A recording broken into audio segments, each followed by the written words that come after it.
espoir, pra bejoin délivrant.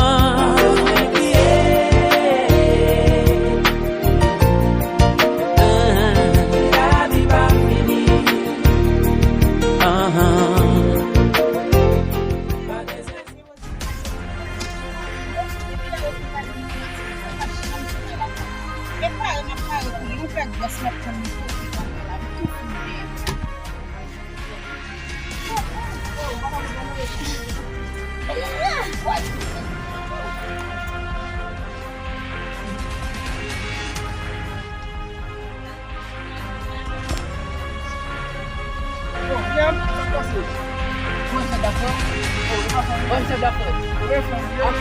Ou ambil fadam minyak kau, mbak Fleu, você vai acabar de dar na frente, você vai acabar, vai,